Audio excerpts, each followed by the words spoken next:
Welcome to Fantasy Fanline.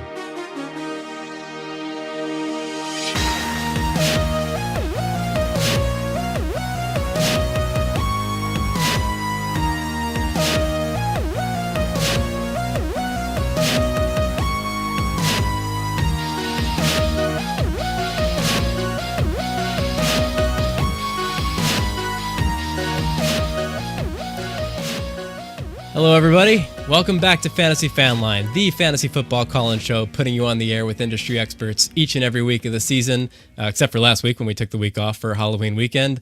I'm your host, Greg Scalera, here with my co-host, Sanchi Value. Sanch, welcome back, man. It has been a minute since we've been on this show at the same time. You were in Sin City at the When We Were Young festival. How was the trip, man? The trip was amazing, man. I think I'm still recovering from Vegas. Dude, I wouldn't change that trip for anything. They canceled on us Saturday. We still found a way to get in on Sunday.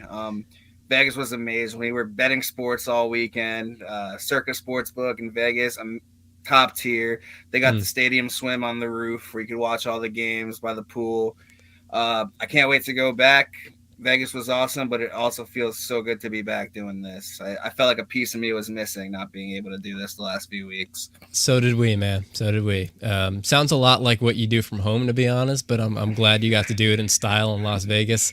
For those of you who were with us a couple weeks ago when that was happening, so you were at the festival intended for Saturday, and about 10 minutes before our show kicked off, my wife burst into the basement while I was setting up, and she was like, "They just canceled the festival." So we were kind of finding that out live as the show unfolded. And I was hoping you were okay out there and not taking it too hard. I'm glad you got tickets for the next day. Heard the show was awesome. Show was one of the craziest I've ever been to, if not the craziest. My phone should totally be on vibrate. My bad for that. The show was freaking awesome. And the crazy part is I bought a Sunday ticket for cheaper than what I paid for Saturday. So actually, after the refund, I actually made money on them canceling the show. In this economy? The people I were with, not so lucky, but... So you were gambling with house money, basically, after that. Yeah, Giants money line against the Jags. That was the easiest bet of my life. Congratulations.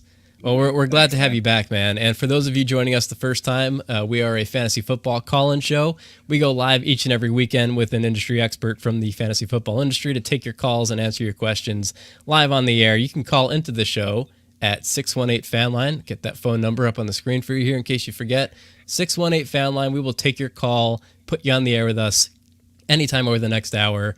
And if you call us, you will hear the special edition of our theme song, which is...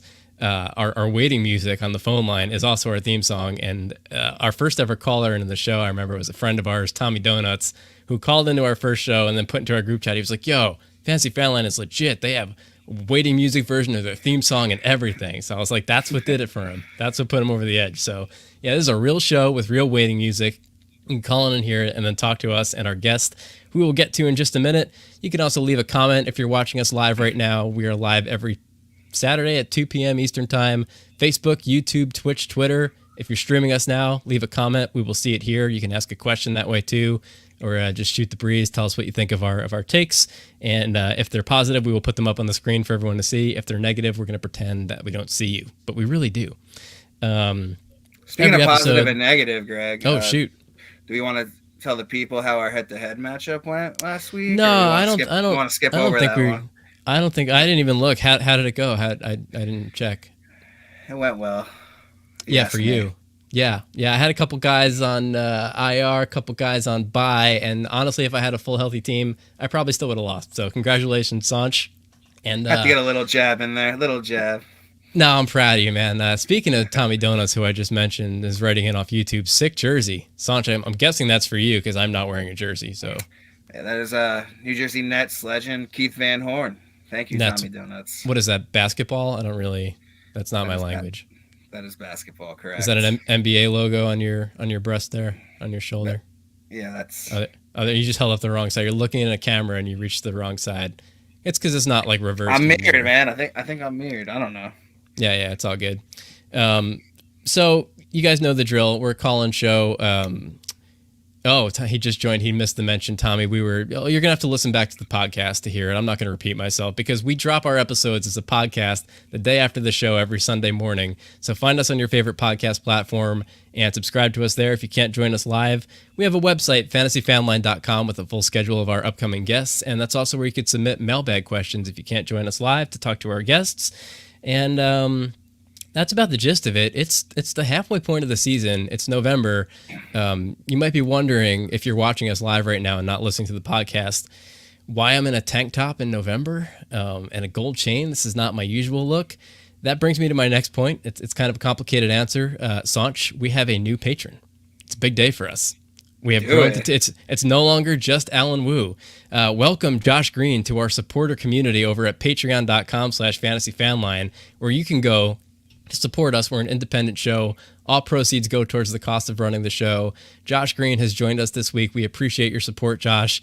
Josh is a coworker of mine. We just started playing fantasy together this year, and he actually wrote into the show in the preseason, the last time we had on this same guest that we have today. Alan Wu, our OG supporter, is writing in saying, "Hype, welcome Josh." Absolutely. Welcome to the Fantasy Fan Club. Do we want to roll with that, Sanch? Is our community name? Is that weird? Fantasy Fan Club? We'll workshop it. Yeah, we can. It's a work in progress. We'll roll with that for now.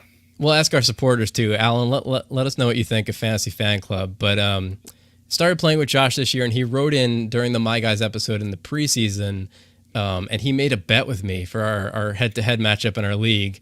And his stipulation was that if I lost, which I did, I would have to come on the show dressed as Pat McAfee, which I am, and cut a promo about our guest channel. So, I mean, our guest today is a man who needs no introduction, but he's going to get one anyway because I lost a bet. And we are men of honor here on Fantasy Fan Line. So, Pat McAfee, let's go. This man is in the top third of all weekly expert rankers on Fantasy Pros, beating 140 other jabronis at their own game. I don't even know if he knows that, but that's how you're doing. He's a staff writer producing valuable content for the millions and millions of Foot Clan members over at thefantasyfootballers.com. He is a three-time expert guest on Fantasy Fan Line, more than anybody else ever, by the way. If you can follow him on Twitter at AA Larson, he will lead you to a fantasy football championship. No doubt about it. Aaron Larson, come on down. That was definitely the best introduction I've ever gotten. Thank you. You're welcome. Didn't even realize that was coming. That was nice. Surprise. Welcome back, Aaron. We miss you, man. Thank you. Hey, it's good to be back. So 3 times on the show, dude. And did you know you were doing that well on Fantasy Pros? Do you keep track of that? I actually, so the rankings come out, or the results come out every Wednesday. And I just, last night, like 9 o'clock at night, I'm like, hey, I haven't checked this week. I didn't scroll down to see how many people were in it, but I saw I was like in the top 60. So I figured that was pretty good. You were in the top 60. There are 200 for anyone who's curious. And I just looked that up this morning while I was trying to figure out what I was going to say about you when I was bringing you on. I mean, it's pretty easy. You're a successful guy. The script kind of writes itself. You put up some really valuable weekly articles. You have your target trend article for all pass catchers, kind of highlighting on the fantasyfootballers.com different trends, either positive or negative, in pass catchers on a weekly basis. And it's kind of a good way to look at maybe emerging depth pieces, especially at this time when we're all dealing with like injuries and bye weeks, and maybe some guys to sound the alarm on if you see a decline in their trends. You also have the wide receiver versus cornerback matchup for the DFS pass, I believe, right? On fantasyfootballers.com. Love those articles. It's a great tool for DFS, and honestly, just anyone kind of looking to make redraft start-sit decisions, and you're kind of wondering what to expect in terms of their matchup. Am I missing anything? Is there anything else you want to plug? No, that's all I got going on right now. I occasionally sub in for a couple other articles and stuff during the week, but those are my 2 big ones. The wide receiver cornerback one you mentioned, that's new this year, and in fact, I just picked it up like around week 3 or 4, so it's weekly now, and it's been awesome diving into that. That's a whole nother level of matchup analysis that I'm kind of just started this year, and it's pretty cool to see that layer. Yeah, I've been enjoying it, and I'm going to ask you a few kind of cornerback matchup specific questions later on in the show. I apologize to anyone listening from the area of Pittsburgh. I did my best with the accent. I have a few gifts in this life. Impressions are not necessarily one of them. Sanch, anything you want to say about that introduction, or to Aaron, one of our favorite guests of all time? I always say he would be our favorite if he wasn't a Packers fan. And we also had Marvin Eloquent on the show. Another Packers fan, yeah. Another fantasy footballer, staff writer, another Packers fan. Is that like a prerequisite of the job? No, but it seems to help. There's people that follow us so closely. Producer Al Portland is a Packer fan also, so we're kind of. That's a great point. We're taking over down there with all those Cardinal fans. Well, the introduction was epic, man. It was epic. You tried your best and you killed it. It's week 9. We're feeling fine. Let's get rolling, boys. Yeah, let's talk about it. Last time we had Aaron on the show, it was the My Guys episode, and Sanch and I have been saying we want to do like a mid-season check-in on how those guys are doing, and perfect timing. Here's Aaron again, week 9. Well. Let's get into it. Sanch, do you want to start? We're going to kind of talk about let's go one My Guy at a time. We'll go round robin and just talk about maybe what went right, what went wrong, what we learned. We'll keep it brief because we have a lot to get through today. All right, we'll start with Jerry Jeudy. Clearly, the whole Denver fiasco is not what we wanted with Russell Wilson. But over these last few weeks, I think he's liking Jeudy more than Sutton. I'm still cool. He's not going to be a top 3 guy. He's not going to be a top 8 guy, but he's definitely a solid wide receiver 2 in PPR moving forward. I think I saw on Pro Football Focus that the Broncos have the easiest wide receiver schedule moving forward. That is true. Yep. And I'm liking what I see out of Jeudy. He's not winning you weeks right now, but I'm still pretty confident for the second half in him. Like I'll have him in my lineups moving forward, and hopefully he continues to be the guy over Sutton, because I feel like I was the only one to call that. And as of right now, it's a very small margin, but Jerry Judy's ahead. Yeah, you definitely were as far as our show goes in our community. And the Broncos have a great playoff schedule, so maybe somebody to buy low on if you're a true believer in the magic of Jerry Jeudy over the last few weeks. Sanch, I know the league that we play in together, I traded for Courtland Sutton, and he has not put up more than like 4 points since then. So you're welcome. Congratulations to every Jerry Jeudy owner that I kind of reversed the mojo on that. Aaron, you want to talk about one of your guys? Let us know how they're doing at the midway point here. Yeah, I'll do that. I just want to jump in on the Jerry Jeudy thing. I didn't even realize this so I'm looking at his target share. The last the last 5 weeks have all been over 20%. Yeah. And the last 3 weeks, 28, 24, 27% target share. Like that's elite numbers. Keep it coming. Yeah. Keep it coming. We talk a lot about, and it's discussed a lot in the community, about how much weight is given in the minds and memories of fantasy football players on how things start at the beginning of the year. The first couple of weeks are so influential in the way that we view players the rest of the season.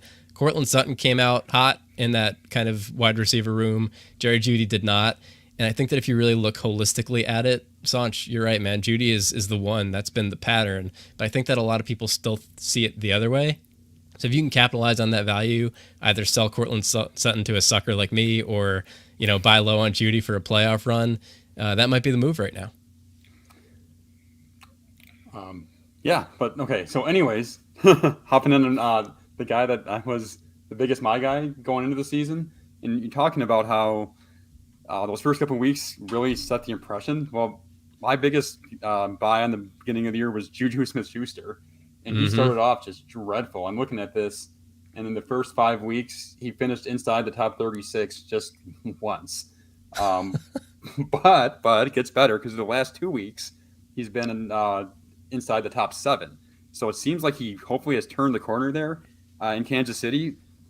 They have so many different talented weapons and pass catchers, and not to mention Travis Kelce, but I'm not expecting a top 10 every week, but I think he's going to be reliable at least every week.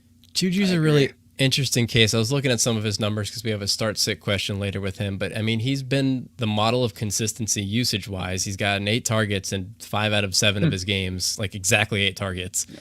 And those last 2 weeks where he was really efficient with those targets, it's not like he got a bump in usage. He's still got 5 targets, 8 targets in those 2 big games. He's just making bigger plays and being much more efficient, 100-plus yards and a touchdown in both of those games. Some big yards after the catch, I think, in those. Yeah, I feel like early on, I feel like the targets weren't important, man. He was getting the little dinks. He's getting the more important targets now, I feel, from Patty. And I like what I see with the chemistry growing. And he's another guy I have on a lot of my teams, and I'm happy to have him in my lineup for the second half. Yeah, I know he was a borderline my guy for you, Sanch, until Aaron came in and we deferred to him because we're polite hosts and guests can have first choice. But I think you both should be pretty excited about the way that Juju is trending. If you look at those stat lines, you will see the same kind of amount of targets, but you got to pay attention, like you said, to the value of those targets. He's getting the bigger plays and the red zone looks, and that's what we were hoping to see for Juju coming in. They did just trade for Kadarius Toney. Does that pour any kind of water on the fire? I don't know where this metaphor is going for you guys. A little bit. I'm really curious to see how he gets integrated into the offense. Now that his hamstrings are magically healed and all 12 of them that he's pulled this year. I'm not too worried about injurious phony. Still cool. I'm still cool with Juju. I think Juju. If we have to make any amount, a bet on any amount who's going to be better the second half of the year, I'm putting it all on Juju. Oh, absolutely. I think Kelsey's still the one in that offense, and then I think Juju's the two, and then I think it's going to be a rotation for that 3 big plays here and there from MVS, from Mecole Hardman, and then from Kadarius. They'll have their splash plays, but I think Kelsey and Juju are the guys you're going to be able to trust. That sounds about right. I mean, I think Juju's certainly the safest in that wide receiver room. Give me Toney for the upside, but the likelihood of that upside has been dwindling by the week over the course of his pro season. So we'll see if it's just a thing with the player or if it was a situational thing with the Giants and maybe an issue with the front office. Time will tell. But if Toney gets healthy and they use him in Kansas City, look out, man. People are already calling him to be the next Tyreek Hill. Let's slow down on that. But he certainly has potential to be a big play guy on a big play offense. So speaking of placing bets on things, I will start with the guy that I was probably the least confident about in my guy pool and has kind of turned out to be the best of that group. It's Justin freaking Fields. And, I was clenched pretty hard making that call in the preseason. And for the first 4 weeks, I was out, man. He came out of the gate this year looking like he regressed in some of the areas where he had traditionally been pretty strong in college, and even his first year in terms of like decision making and deep ball accuracy was the big thing that looked just off in the first few weeks. And I was like, oh no, this coaching staff broke him. That has not been the case. I mean, he's currently the QB 11. He was drafted around QB 18, but from week 5 on, which pretty significant sample, it's been the past 4 weeks, which is the second half of the season, he's a quarterback 2 overall. Unfortunately, the people who drafted him are probably not the ones currently benefiting from his hot streak because you probably cut him already. But congratulations if you got him off waivers. Sanch, I know, thinks that he's all legs, and he's a great runner, but I think something clicked in week 5 for him as a passer. Since then, he's ranking 14th in yards per attempt, and his deep ball PFF metrics have been really great. So, I mean, this is what we realistically hoped for, right? This is the case that we made in the preseason, was he's not going to be a volume passer.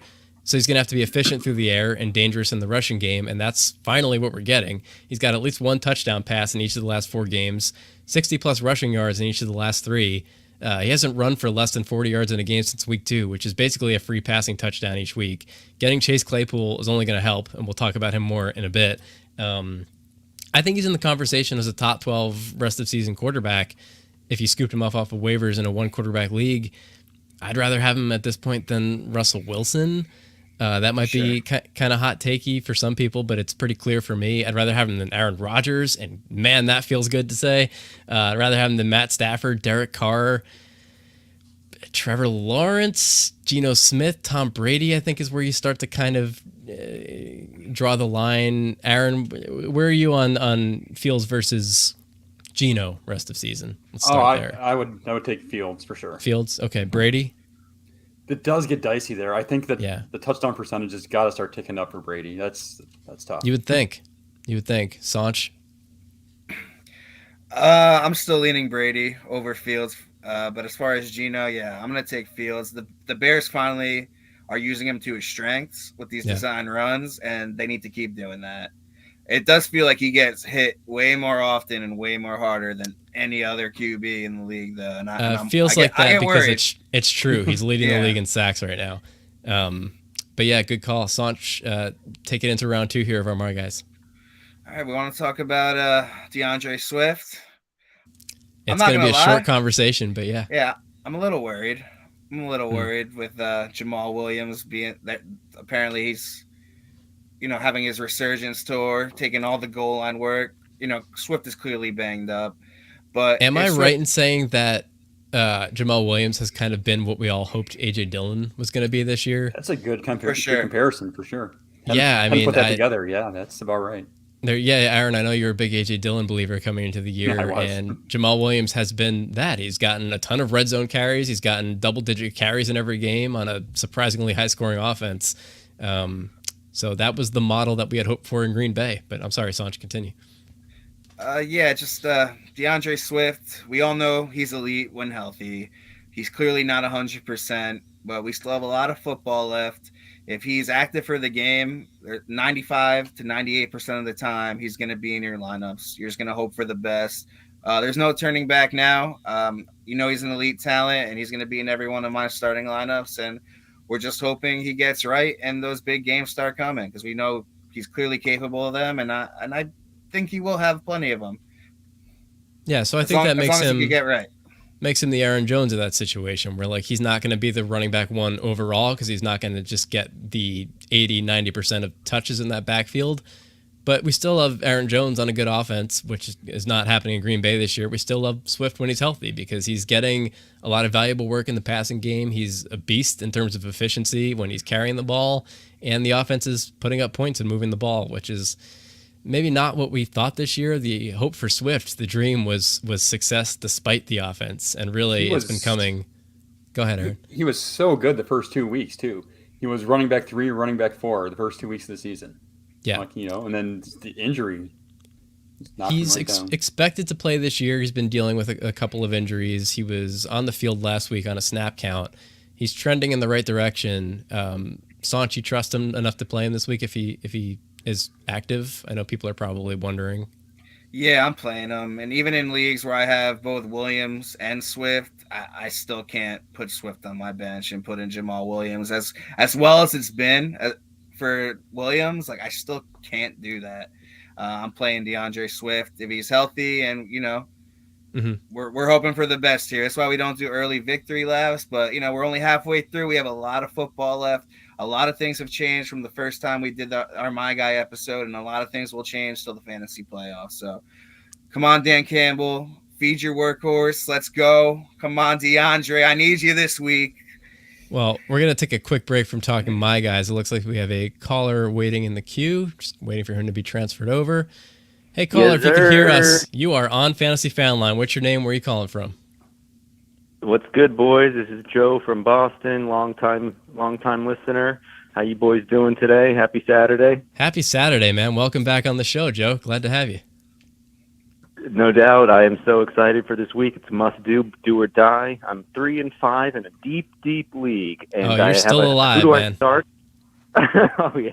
I got a quick update, though. I just saw Cordarrelle Patterson back in action, so that's a win for me. I'm in. Oh, I got him. breaking news from Joe from Boston on Fantasy Fanline. Yes, sir. Okay, so let me get right into this. I heard you guys just talking about the Lions. I had to go and cut Josh Reynolds, and I picked up Williams as a deep stash. You think he's going to get any action in the next couple of weeks? That's my first question. Jameson Williams, yeah. Jameson. Yeah, I think it's still a couple weeks away from everything I've heard. I think it's going to be real close to the fantasy playoffs by the time you could actually trust him, because you're not rolling him out there the first week he's active, whenever that is. And then when you get to the playoffs, that's pretty risky to just throw him in right away, if you ask me. Well, here's the potentially bright picture that I will paint here for Jameson Williams. Hawkinson's out. Amon-Ra St. Brown has not been the picture of health over the course of this season. If we get to the playoffs and Swift is banged up, Amon-Ra is banged up, Jameson Williams comes in fresh off of a long recovery, there's a world where he walks in and that offense suddenly runs through Jameson Williams. But that's a lot of ifs. There's a long time for those guys to get healthy. We got DJ Shark coming back at some point too, I think. I forgot he existed, Aaron. No? True. I mean, call. look, it's a high scoring offense that's been really efficient, getting into shootouts because their defense is useless. So there's going to be room for a guy as talented as Jameson Williams to come in and produce. And I think that there are much worse deep stashes. All that being said, I think it's still a good move to get rid of Reynolds. I think Reynolds is pretty low ceiling. Yeah. And Williams is way higher than that. Yeah, in a vacuum, I don't know if I love Jameson Williams as a stash for a 3-5 team, but certainly over Josh Reynolds for sure. Because Josh Reynolds is not going to win you a league. Jameson Williams might not, but he might, and that's better than definitely not. So I'm making that move every time. I like it. He's an elite talent for sure. Yeah. I'm just scared about the huge injury and coming back from it, and how I don't think they're gonna like throw him in right away and force feed him. He's gonna need time to adapt for sure. Look, if he comes back just before playoffs or early in the playoffs and he comes out and he flashes and he looks great, though, you feel good starting him the rest of the playoffs. And that's the difference with Josh Reynolds is Josh Reynolds comes out and has a big game and you write it off because you're like, he's Josh Reynolds. And the upside for him is not to be a regular producer on that level, whereas it is with Jameson Williams. So I don't think you need to see much proof from Jameson Williams. Like you said, I wouldn't start him the first week that he's back, but if he comes out and he goes off, I feel good about him the rest of the way, and that's a big weapon to have for playoffs. Yeah, I have him stashed on a few. Yes, I think. What's that, Joe? Yeah, he could be the last year's Amon-Ra St. Brown, or this year's Amon-Ra St. Brown. Thank you so much for that. And I also wanted to give a quick shout out to Sanchi. The reason I heard the Patterson news was on Reddit, so thank you, bro, for the Reddit updates. I freaking love that site. It's got the best news. Like I don't tell anyone I'm playing fantasy with about it because it's such a deep little secret information. But so thank you to Sanchi for always being a beast on there. And so shout out to the Reddit fools. But okay, there's certain things you can't ask on Reddit. You'll get it banned or you'll get deleted. So I wanted to ask you guys as a friend, I'm in a side league, and it's a family league, and I'm the only one not in the family. It's 10 people. 7 of the people are in a family together, and they all live and talk together. It's a little bit of a collusion situation. How do you guys deal with coping with people that are living together and going against them? It's basically 1 versus 7. How do you deal with that? So first of all, how'd you end up in this league? Did they just find you on the side of the road one day hitchhiking? Who is this? No. Are these people that you know and trust, or? Yeah, trust them. So it's a good old friend from college. Okay. It's me, my friend from college, and then his dad, mom, 3 brothers and sisters. So it's they talk about it over dinner, and the parents they have no idea what they're doing. So I know that my friend is helping the mom and the dad. All right. But I feel like when I go against the mom and the dad, my friend is helping them. Okay. I'm going to give this to Aaron. What do you think? That's a really tough one. I've never been in one quite like that. The closest one I'm in, I joined a league that I was it was a league for I don't know how many years, and I was the last guy in, and just trying to learn everybody's tendencies and who likes different players and teams and so on. Just trying to get to know the people, but it's so hard, especially if you're not in there talking with them all the time. Is there a lot of trades going on, a lot of that kind of collusion, or is it just more strategy stuff? Okay. Yeah, the trades make it tough. Yes, absolutely. So the generalized answer that I was going to give, and you guys can add anything if you need to, but what I was essentially going to say, broad spectrum, is if it's just a matter of somebody is helping somebody make decisions for their roster, that's fine. That's fine. There's no crime in giving advice to league mates. But if this is a league where you are exchanging money and people are making sketchy trades, clearly uneven trades for the sake of improving someone else's team other than theirs, then that's unfortunately probably a situation that you need to remove yourself from. If it's a free league, if it's for fun, whatever, no harm, no foul, depending on how competitive you are. Is this a money league? It is. It's $50 buy-in, and it started at the draft. The mom, I had Justin Jefferson. So it's an auction draft, and I had Justin Jefferson for $50, and then all of a sudden the mom just chimes in for $65. So right off the bat, I'm like, okay, my buddy's helping the mom. The mom has no idea what she's doing. So. And that I think is okay. I think telling somebody, hey, you should place a bid here, as long as it's their own team's resources, that's all right, because a mom jumping out. I mean, if my mom joined a league with me this year, I would have to talk her through it too. She's never watched a snap of football in her life, I don't think. But if I'm in a situation where I'm trading Justin Jefferson to my mom for Justin Tucker, that's probably not a money league that you want to be in. So, and again, being that it's a family situation and you're kind of the odd man out, I think I would rather remove myself from that league rather than address the entire family and be like, here's what you're all doing wrong and you need to fix it moving forward. Yeah. So I'm probably just, it's a tough situation. Don't want to lose them as a friend. Thing I can think of is, if you think that they're actually talking behind the scenes and trying to like build up one team, then yeah, definitely you got to get out. But if they're just bad trades, I'd make bad offers to everybody in the league and see if I can, get somebody else on the line. If they're just looking at these trades and they don't know what they're doing. So maybe Aaron giving them the benefit of the doubt, saying maybe that they're just bad players and it's nothing nefarious. I think it could be that, one of the kids knows that the mom doesn't know what they're doing, and so sends her an offer that's terrible, and she takes that. I just, again, I'm thinking of one league that I've been in like this. It wasn't a family thing, but the guy that brought me into the league was making all these terrible. He was making great trades. He was taking advantage of people because he knew them. So I started making offers to these people and getting bad trades in my way. So if you can't beat them, join them. Exactly. Yes. Hey. Amazing. Well, Joe, I hope that's all right, helpful. Well, sorry for going off the rails. No, not a problem, man. So helpful. Good luck with that situation. I'm These going are crazy. The tricky kind of non-football questions that are a part of the game, and you Right. want to handle it gracefully and not in a situation where you're going to offend anybody because they are people that are important to you. So I would probably remove myself from that situation. You don't even have to tell them. Maybe they don't even realize they're doing anything wrong, which is fine. So just say, I'm in too many leagues, got to bow out for next year, and it is what it is. Eat the $50 and move on and find a more competitive league. And I appreciate the shout out, bro. Thank you for the shout out.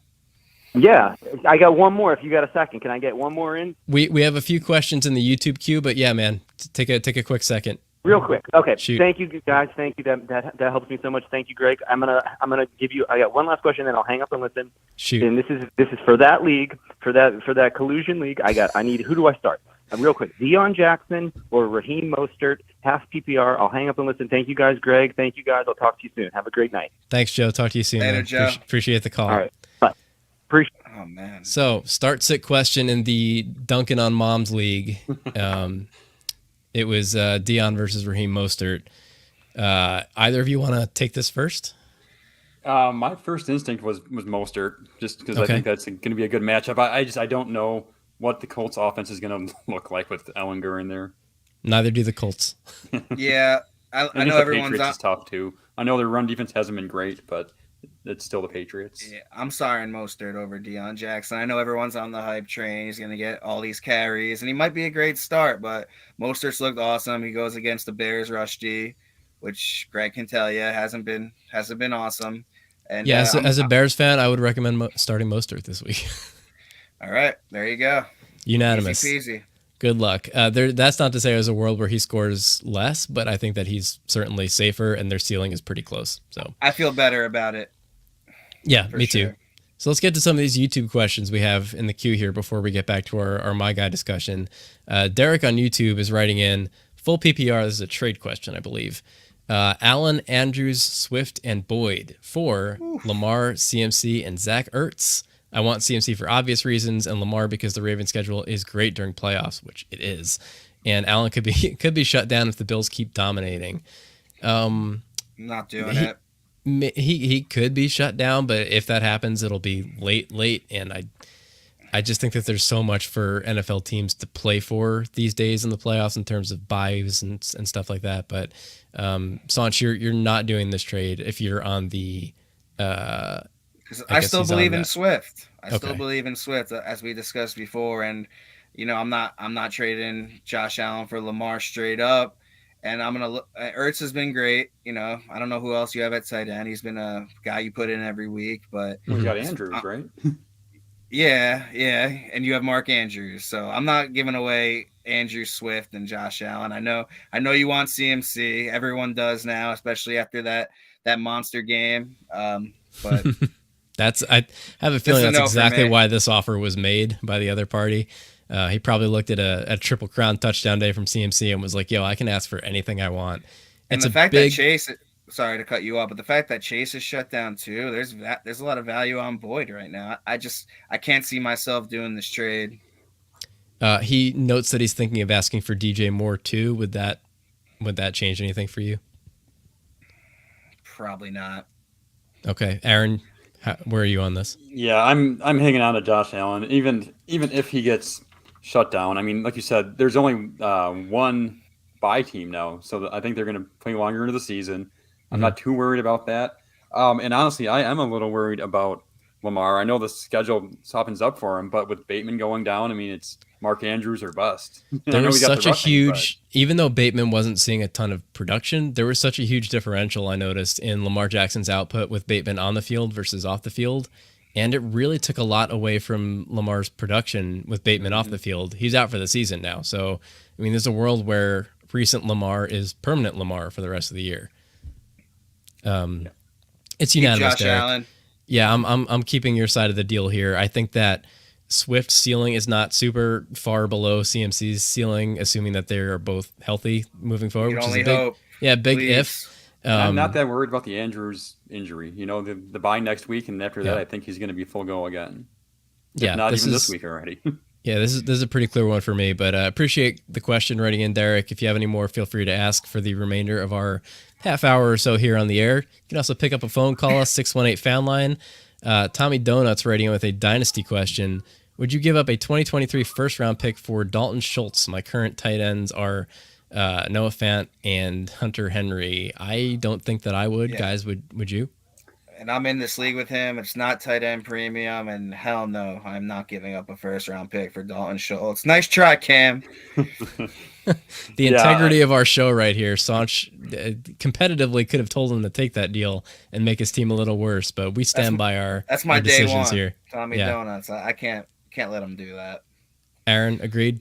Yeah, I'm not huge into college football, but everything I've heard is that the 2023 class is supposed to be fantastic. So, not for what I think is a middle to top, not like that second tier of tight end. I don't think Schultz is a top tier tight end by any means. Yeah, not I a kind of game thought changer. he was overrated coming into the year, and I think his value has only fallen since then for obvious reasons.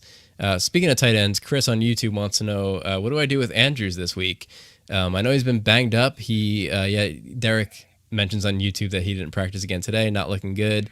Hope you have Isaiah Likely. That's what I was gonna say. Is he your go-to if Andrews sits, and if he starts, are you rolling him out anyway? Every league I have Andrews in, I paid up serious fab for Likely, and I'm feeling good about it. If you don't have Likely, I think he said he has, but Isaiah Likely is a good option. Did he say he had someone else? Yeah, otherwise- that's Derek writing and saying that he has Everett. Yeah, I'm not playing the Monday night waiting game. He didn't practice all week. As Aaron said, the bye week's next week. I don't think they're going to play him and Gus Edwards. Both of them, they both didn't practice. So if you don't have Likely, you're going to have to pivot to someone in those Sunday games. Yeah, I think that's the actionable advice here. Because when you say, what do I do with him? I mean, it depends what your options are. We don't know who else is on your team. If you have Likely, well, Aaron, I'm going to let you talk first. Then I'm going to give some names that you might have gotten off of waivers. I was just going to the Chargers with Everett. They play the early game tomorrow, right? I believe they're at 1 o'clock, Atlanta, right? So you got to make that decision. And half their team is out, but that's a different listener saying he has Everett. Oh, that's okay. Also, with this situation, again, it depends on a lot. Did you say he does have Likely or no? We don't know. Okay. Yeah, Chris, if you're still listening, let us know. You could also, I'm guessing Juwan Johnson's probably available in that week. They play the Saints on Monday night, so that could be your backup plan. It really depends on what your matchup looks like, how many floor or ceiling you need to chase.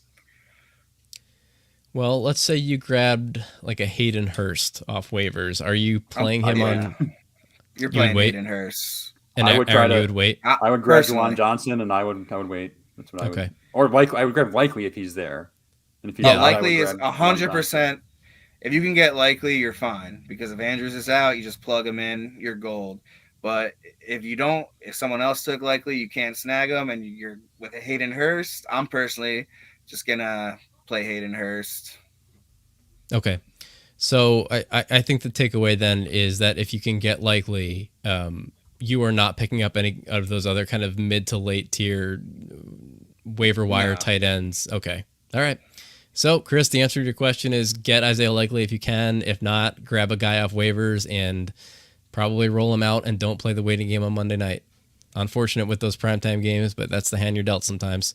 Appreciate the question. Juwan Johnson, that was a good one, Aaron. Though, like if you're desperate and you do want to play, he's probably available. He caught a few touchdowns this year, so why not? Worth a shot. For those of you watching on YouTube, please do subscribe to us so you can join us every Saturday for the rest of the season, and give us a call, 618 Fanline, if you'd like to join us on the air. Let's lightning round the last of our My Guys, and then we'll knock out some mailbag questions. Who got through two of them already? Was that Sanch? I forgot where we left off. That was like 20 minutes ago. I think we left off on Swift. Okay. He's going to have an amazing second half, man. There you go. You to the promised land. Aaron, you want to give some quick bullet points on? Yeah. You just give your remaining two guys. We'll knock them all out at once. Well, I'm going to quick lightning round this. Correct me if I'm wrong. I don't know who talked about it. Did we talk about Saquon Barkley? Can we victory lap that? I thought we brought him up. He wasn't us too, man. I don't know if he was an official My Guy, but he was. Okay. Sanch was talking him up the entire offseason. Okay. So, anyways, I just wanted to point that out. Again, if we're doing lightning round, I'm going to point out Robert Tonyan was one of my guys, and he's been a startable tight end. He hasn't been what I had hoped because the touchdowns haven't been there, but he's got the 6th most receptions by tight ends in the league right now. He's needed in the offense for targets, so I think that's kind of a break even there. Yeah, and he's getting healthy. A lot more he was definitely worked in slowly. So I'll take that as a win, I guess. But the one that's still I'm really curious to see the rest of the way is Chase Claypool. I was all in on him, and he's had basically one really good game and then a bunch of not so good games this year. That Pittsburgh offense doesn't seem to it didn't fit in like I hoped it would. So I'm really curious to see how this works in Chicago with Fields. I think it helps Fields more than Claypool, but I'm still hanging on to him in a bunch of leagues to see what happens. Yeah, so the reason that Tonyan is so necessary in that offense in Green Bay is because they don't have any wide receivers, basically. And I know they made an effort to get Claypool, which makes me feel hoping that was going to happen, obviously. Yeah. There's a question, and we might as well just get into it right now. One of the mailbag questions, if I can find it, and I'm just going to keep talking until I find it in our banners list, and I cannot find it. So I'm just going to straight up ask it. Somebody wrote in and was wondering if the Bears overpaid for Chase Claypool this year. They gave a 2nd-round pick. It was their own 2nd-round pick. Sanch, I erroneously told you over text message that it was the one they got in a trade from the Ravens. It was not. It was the Bears' 2nd-round pick. In a vacuum, yes, I think they overpaid for him.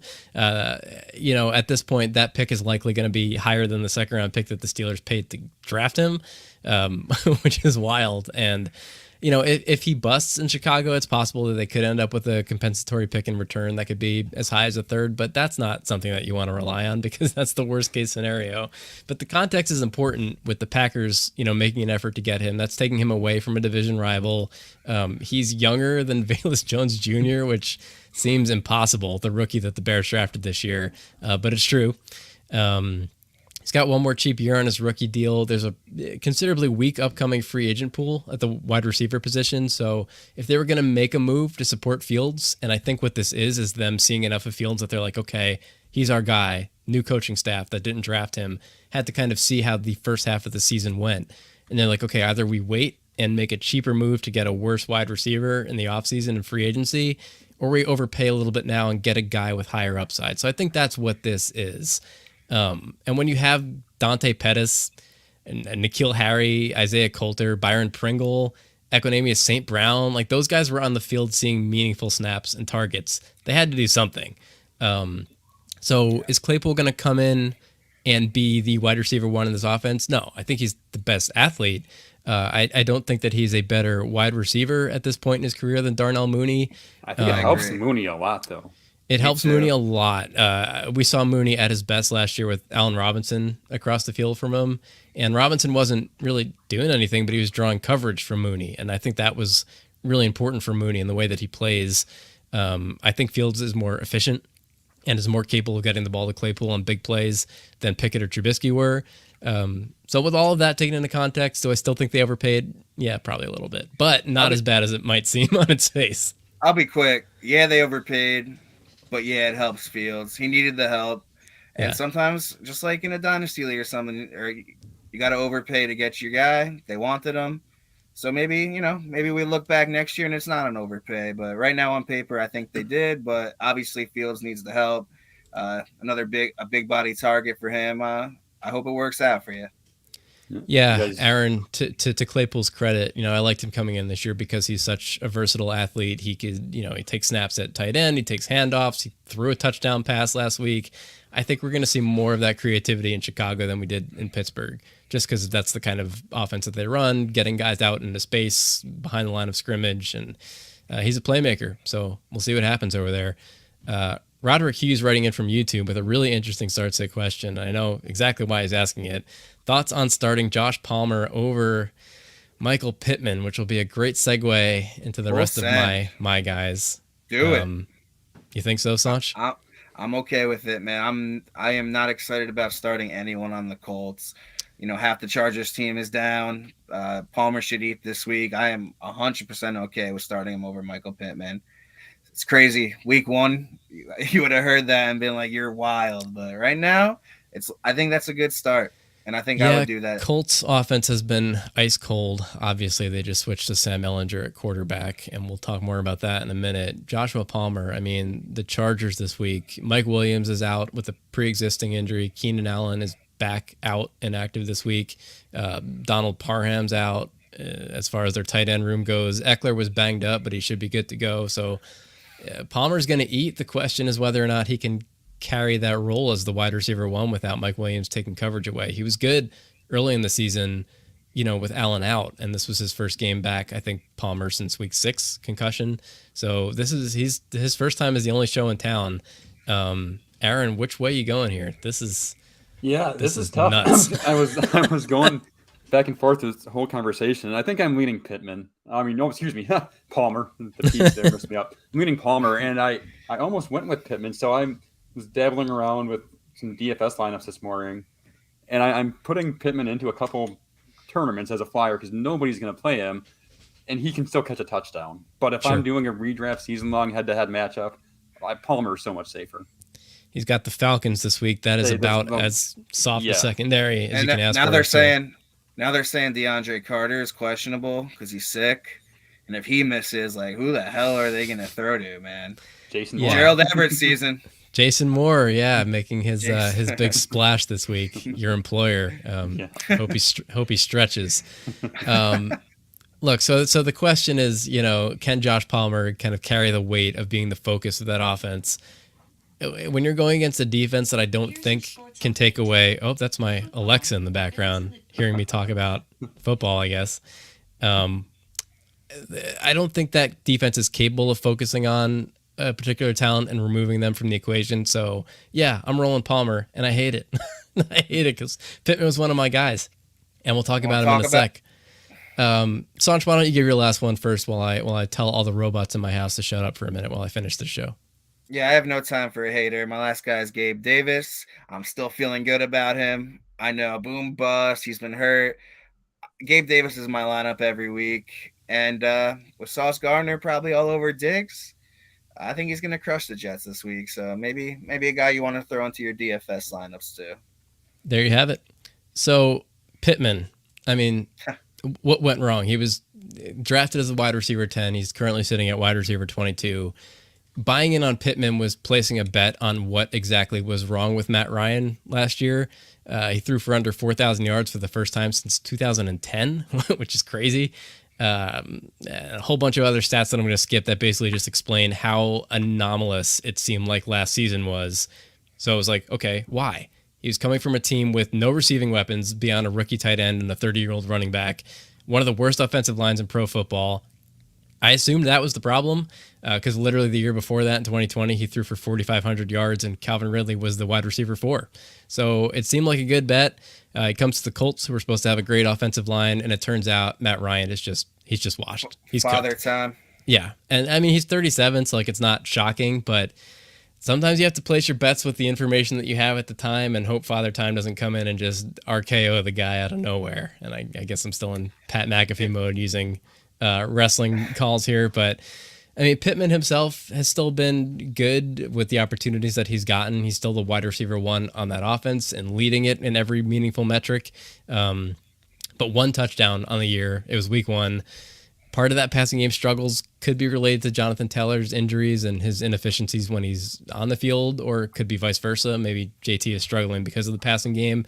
Whatever it is, Matt Ryan is benched, and I think Pittman is a wide receiver 2 until further notice, until they figure it out, and I don't know that they will. So, sorry, that one was a miss. He's not useless. He's still a pretty reliable wide receiver 2 every week, but if I have a guy with more upside on a weekly basis, like a Josh Palmer, probably sliding him in there. Kareem Hunt was my third guy.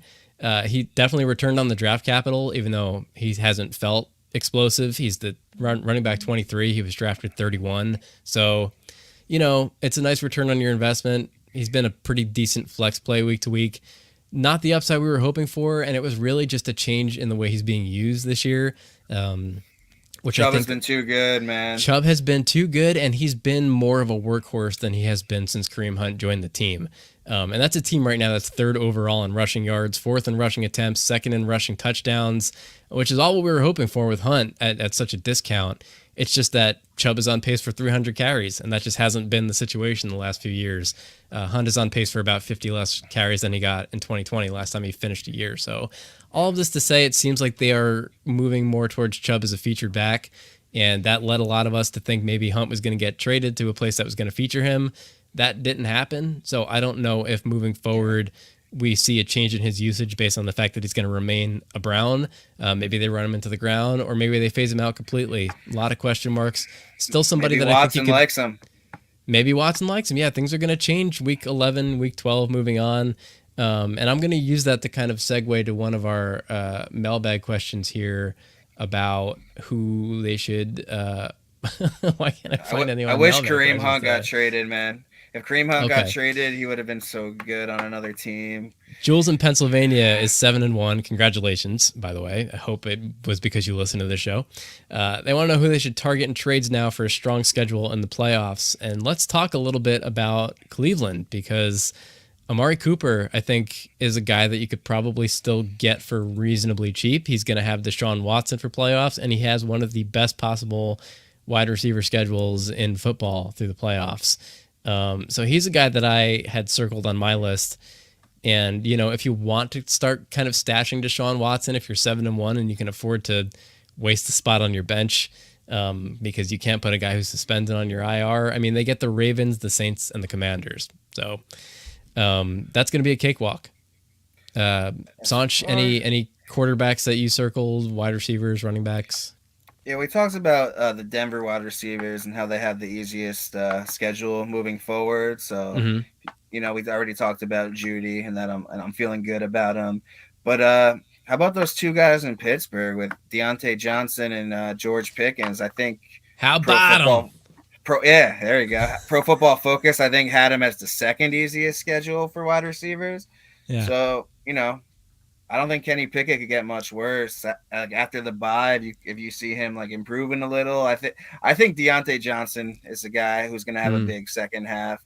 And depending how risky you're feeling, you're 7-1. I'm probably hitting up the Jamar Chase owner for a late push there. 7-1, you can afford to lose a few weeks, still make the playoffs, and then you could go into your playoffs hopefully with Jamar Chase on top of your already stacked team if the guy's desperate and you could underpay on him. And I think that's a money move right there.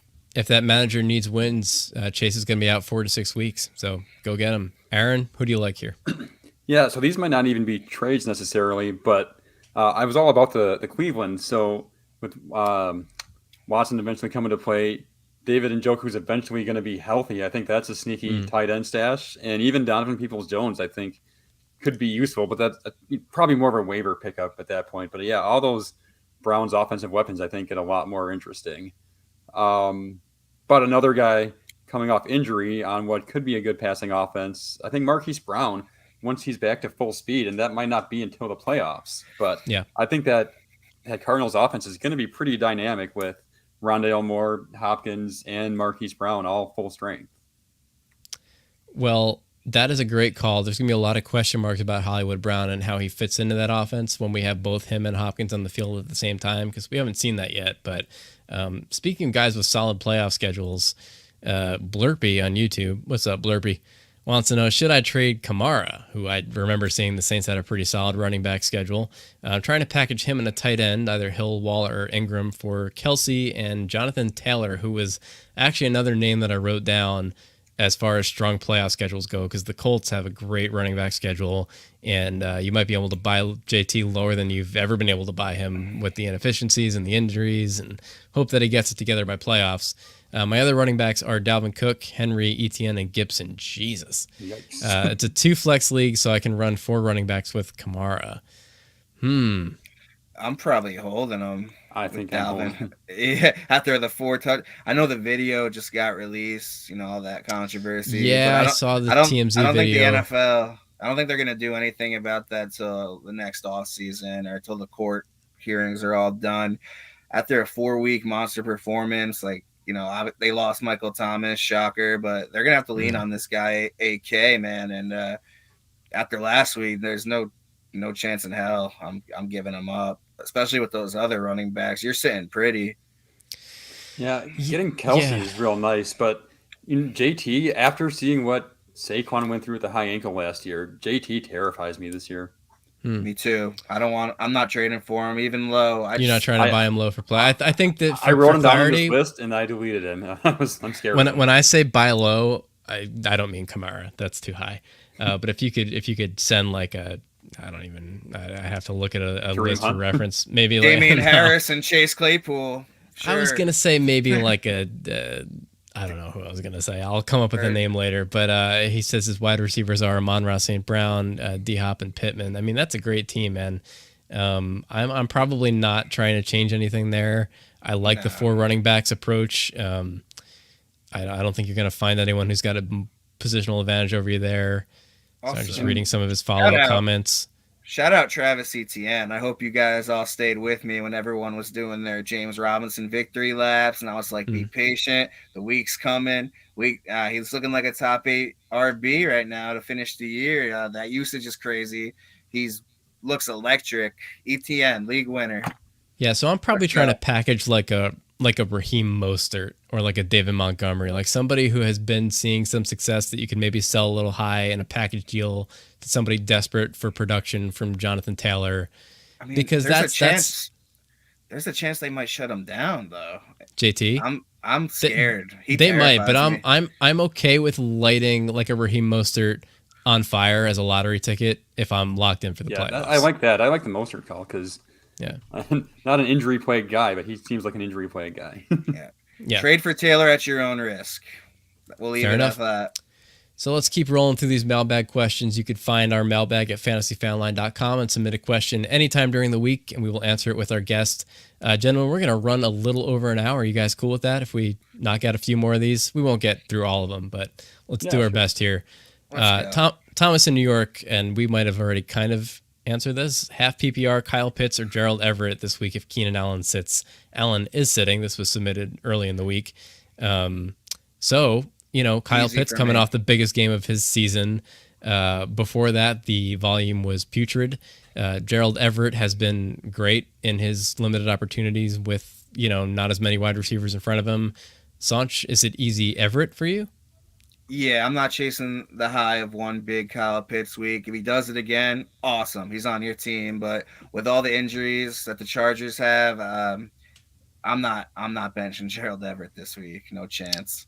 Aaron, thoughts? It's a lot harder for me. Okay. So I'm looking at the rankings that I submitted in that Fantasy Pros thing, and I have them one spot. I have them ranked 4th and 5th, and I got Pitts one spot higher because I think they have a pretty similar floor. I think even the depleted Chargers team can keep up maybe be ahead of Atlanta. I'm not sure Atlanta can just ground and pound like they want to. I just think they have a similar floor. I think Pitts has a higher ceiling. Yeah, same game they play against each other, Chargers That's and Falcons. And like I said, Pitts just saw a season high in snap share, 9 targets, caught 5 for 80 and a touchdown. So my issue with this matchup is that that is rational speaking, Aaron, what you just said, and the Falcons tend to want to run the ball no matter what. So they run in negative game scripts, and the Chargers are shockingly bad against the run this year. So I think that if there's ever a week where the Falcons are going to come out and really commit to being religious with the run game, it's probably going to be this week. It wouldn't surprise me to see 25, 30, 35 rush attempts collectively from what's left of Atlanta's running backs. I'm a little surprised. I'm just checking in. The line hasn't moved. The game is still 49.5 over under right now. Despite the Keenan Allen news. Yeah. It's a lot of points. Yeah, I wonder who's going to score. Exactly. Eckler. I'm going to against them. I'm going to cast a vote for Everett here for kind of the same reasons that we were just talking up Josh Palmer, because I think that they've both been good in their elevated opportunities with injured wide receivers in front of them. And like we said, Eckler's banged up. I don't know really the extent of his injury. He's going to play, but I think that there's a world where it's just the ground and pound game for Atlanta, even in a situation where it shouldn't be. Aaron, to your credit, you were correct. They probably will fall behind. I just think that they're the one team in the league who's going to still run anyway, despite it, maybe just despite us as analysts. And I hadn't, when I first wrote this down too, I haven't gone back and looked to see how this changes things. If Cordarrelle's active, which it sounds like he's going to be, that kind of makes things interesting too. Another weapon for Atlanta. Yep. There you go. Buck in New Jersey. Would you rather have... So this one came in last week from the mailbag, and some things have changed since then. Obviously, we didn't have a show last week, but I still wanted to get it in case this trade hasn't already been made. Probably has, but for the sake of argument... T. Higgins or Chris Olave and Darrell Henderson rest of season. So these both kind of have had similar developments. Higgins is the wide receiver 1 in Cincinnati for a minute while Jamar Chase heals up from his injuries 4 to 6 weeks, but no IR. So Chris Olave is the wide receiver 1 in New Orleans rest of season. Michael Thomas, done. Henderson, who knows? It's been a roller coaster. He doesn't mean anything to me. So you're looking at this coming back. You're looking at this straight up. Kind of. I'm the same way. Henderson does nothing for this trade to me. I mean, he started the year looking like the leader of running back committee for the Rams, which was good news. Then we learned that their offense actually sucks this year, which was bad anybody news. They put back there has done nothing. So. Akers started seeing more opportunities, which was worse news. Now the team hates Cam Akers, which is good news, but they still suck. And Ronnie Rivers is there, which is bad news. So O-line's atrocious. Yeah. I love both Higgins and Olave, but I'm taking T. Higgins. All right.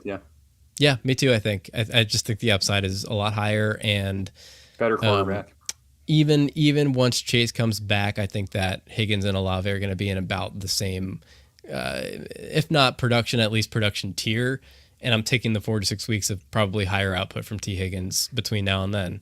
Again, unless you're Jules and PA, who's sitting at 7-1, I might be looking to build my team more around the playoffs. New Orleans has a great schedule.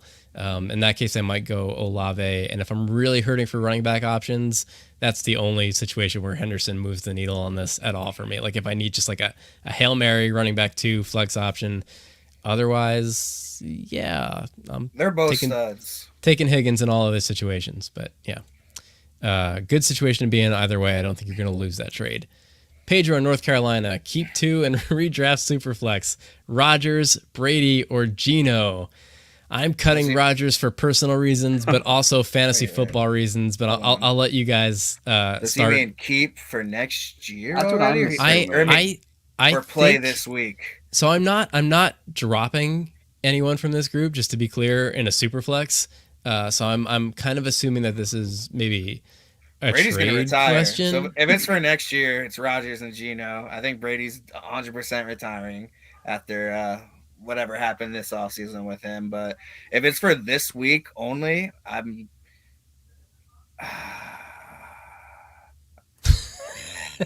come on. It's Rodgers and Brady for me if it's this week. Bro. Yeah, me too. Last time Gino played Arizona, it was a low-scoring game, and it's a divisional game. I'm probably going Brady and Rodgers too. Who would you rather have rest Sorry, of Greg. season? That's okay. I think it's also Rodgers and I still Brady. think- Gino's had a good little run, but I don't think I don't see it going all season. Sach, rest of season. Yeah, Brady and Rodgers. I'm with you, Aaron. Brady and Gino for me. Call me a hater. I just think Gino's been too good. He's honestly, dude, his production has been awesome. great. He looks legit. Like, this isn't like a situation where a guy comes out and he pops off for the first couple of weeks and you write it off. He's been consistently good. He's playing good. The eyeball test looks great. His metrics are great. Brady's got enough weapons where I feel like he probably figures it out between now and the end of the year. Rodgers just doesn't have that layer of safety for me where I'm like, well, that offense is too talented for them to not be putting up points. I definitely agree are. that Brady's pretty far and ahead the number one of this trio for rest of the Not to season. get into his personal life, but this is his first game after the divorce, right? I think Brady's about to go ballistic this week. You think if we get world beater Brady? I have a weird feeling he's going to be playing with a huge chip. In 70 pass attempts this week. I wouldn't go that far, but all right. I think Godwin gets in finally. Oh yeah. I'm cutting Rodgers there because he's a toenail. So let's move on. Kevin in New Jersey. Even if Swift plays, should I start Jamal Williams over David Montgomery in PPR? I would say yes. You guys want to give quick answers on this? I agree. Probably, Sach? yeah. Yeah, but not 100%. I hope it's Swift getting into the end zone, but it's usually Jamal, so we're gonna have to roll with what we see, and should probably keep that trend going. I'd play Jamal Williams. Yeah, I mean, it'd be one thing if Jamal just had a big week with Swift on the field because Swift was coming back from injury, but we've seen this all year with both of them on the field. Jamal Williams plays better with Swift on the field. When Swift is rolled out and he's the main guy, he doesn't play like he does when Swift's on. I don't understand it. Fantasy football doesn't make sense. And no, it doesn't. He's been productive regardless. David Montgomery, like I said, the Bears are leading the league right now in rushing volume, at least, and yards. So they're running the ball a lot, but he's just losing a lot of valuable carries to Justin Fields himself and to Khalil Herbert. So he's getting a lot of between the 20s work. Herbert is so good, man. He's good, man. I don't want to say that he's better than David Montgomery. I just think that they're very different players. I think he is. He's definitely passing more that efficient. eye test. Yeah. He looks amazing. Juju or Godwin this week from Ashley in California, half PPR league. I think Godwin gets in. There you go. So you're taking Godwin over Juju this week? I love them both. I'm huge on Juju. I like the matchup a lot for Juju, but I think this is the get right Chris Godwin week. Yeah, Juju's got the Titans. The Bucks have the Rams. And Aaron, this is where I'll defer to you on how much he's going to see of Jalen Ramsey, who I think will be mostly on Evans, but he might rotate into the slot sometimes. Yeah, well, he doesn't go in too much. It's kind of weird, but so looking at that matchup, I wrote it up because the Rams play zone about 90% of the time. They're one of the zone heaviest teams in the NFL, and Godwin has been historically great against zone. Mm-hmm. He's getting the targets. I'm agreeing with I think Brady's going to just pass the ball all over the field this week. I think it's a biggest game of the year incoming for Godwin. So I love Juju, but I've got Godwin higher. TB12, let's get it. It's Godwin for me too, despite that setup. I just, I think I need to see one more week post-bye of Juju being efficient with his 5 to 8 targets that he's going to get religiously every week. You could set your watch by it. Some weeks he comes out and he catches 60 yards on that. Some weeks he comes out for 120 and 1. So I need one more week to buy into the Juju trend, although I'm definitely interested. Pete in New York, should I flex Eno Benjamin if Connor is out? And I believe he is a game time decision last I heard. Or Joshua Palmer. It is Josh Palmer for me for all the reasons that we've been discussing for the last hour. Gentlemen, any disagreements? Nope, Palmer. 100%. Okay, easy. You're welcome, Pete. Curtis in Florida, last mailbag question of the day before we put a pin in this sucker. He said it feels wrong to type this. Lawrence or Brady this week? This is where we're at with Brady, guys. It's Jaguars versus the Raiders, which is a great matchup for Lawrence. And, high over under. Like we just said, the Bucks have the Rams. Yeah, high over under, easy secondary to pass against. Lawrence was looking good before a down week last week versus Denver, which is a much Much harder defense, obviously. So it may have just been a matchup-based game plan to really lean on the ground game with ETN. Brady's only cracked 20 points twice this year, and there were really soft matchups versus the Chiefs and the Falcons. So what are we going to see this week, Aaron? Again, I think it's a big week from Brady. I'm taking Brady in this pretty easily. In the divorce revenge game. Yeah, sure.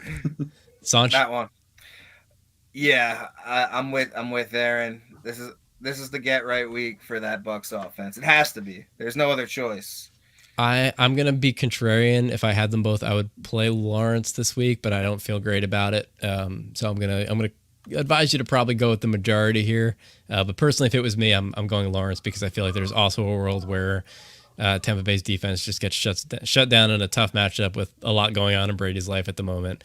Not that that's what I want to use to project fantasy football production, but there's a narrative where that's what happens.